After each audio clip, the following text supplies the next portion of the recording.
आहे की नाही एकदम सुंदर असा दुधी हलवा। हॅलो एव्हरीवन, मी आशा यम्मी रेसिपीज चॅनलमध्ये आपणा सर्वांचं खूप खूप खूप मनापासून स्वागत करत आहे।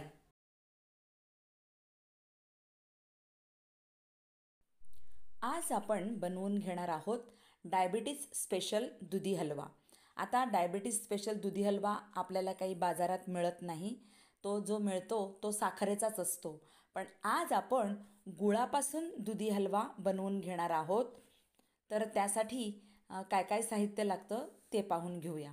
ॲक्च्युली तसं काही फारसं साहित्य लागत नाही, फक्त साखरेऐवजी आपण गूळ घालून घेणार आहोत एवढंच। आता मी हे मीडियम साईजचे 2 दुधी घेतलेले आहेत। त्या दोन्ही दुधाची मी साली काढून घेत आहे।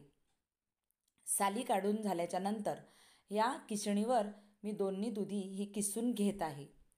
आता तुम्ही मोठ्या किसणीवर किसून घ्या किंवा बारीक किसणीवर किसून घ्या, कसंही किसलं तरी दुधी हलवा दुधी हा पटकन वाफेवर शिजणारा किंवा मेल्ट होणारी अशी भाजी आहे। तर मी एका भांड्यात 2 टेबलस्पून इतकं साजूक तूप घेतलेलं आहे। ते तूप मी लो फ्लेमवर वितळून घेतलेलं आहे आणि त्या वितळवलेल्या तुपात मी मगाशी किसून ठेवलेला हा दुधी, हे 2 दुधी मी घालून घेत आहे।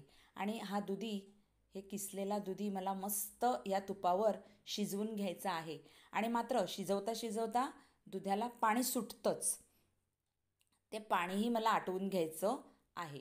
पाणी आटवण्यासाठी मी झाकणसुद्धा लावून घेणार आहे आणि अतिशय खमंग असा हा दुधी हलवा आज आपण बनवून घेणार आहोत। तर चला, आधी हे मी तुपावर मिक्स करून घेते आणि नंतर झाकण लावून हे अगदी 7-8 मिनटासाठी मस्त शिजवून घेत आहे। 7-8 मिनटं झालेली आहेत, यातला पाणी आटून झालेलं आहे। पाणी आटून झाल्याच्या नंतरच मी 2 कप दूध इथे घालून घेत आहे। आता इथे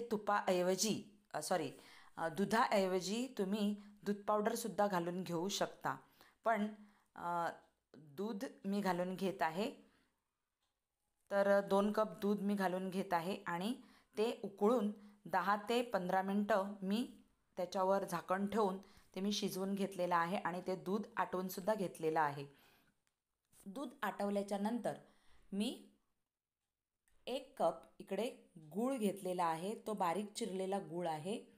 तर आता इकडे तुम्हाला गूळ पावडर वापरायचं असेल तर तुम्ही ते पाऊण कप घेऊ शकता, कारण गूळ पावडर कशी असते, अशी दाणे एक समान असतात, त्यामुळे ती कपामध्ये व्यवस्थित भरली जाते। आणि आपण गूळ जेव्हा कापतो किंवा त्याचे तुकडे तुकडे जेव्हा करतो तेव्हा गॅप गॅप असतात, म्हणून ती पूर्ण 1 कप अशी भरत नाही। म्हणून पूर्ण 1 कप कापलेला गूळ घ्या आणि गूळ पावडर घालायचं असेल तर पाऊण कप गूळ तुम्ही इकडे घालून घेऊ शकता। आता गूळसुद्धा त्यात छान विरघळलेला आहे आणि ते एकजीव झालेलं आहे। त्यानंतर मी 1 टीस्पून इकडे वेलची पूड घालून घेतलेली आहे आणि त्या वेलची पूड बरोबरच मी थोडेसे ड्रायफ्रूट्ससुद्धा त्यात घालून घेतलेले आहेत। अगदी दुधी हलवा इथे तयार झालेला आहे। गुळापासून बनवलेला दुधी हलवा तयार झालेला आहे।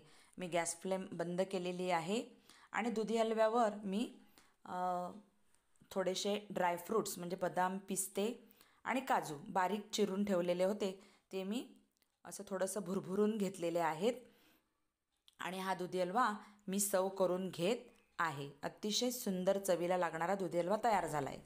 ही जर माझी रेसिपी आवडली असेल तर एक लाईक जरूर बनतं। मग हा व्हिडिओ शेअर करा, कमेंट बॉक्समध्ये मला कमेंट लिहा आणि हे चॅनल सबस्क्राईब करा। आणि मग आपण भेटूया पुढच्या व्हिडिओत। तोपर्यंत बाय।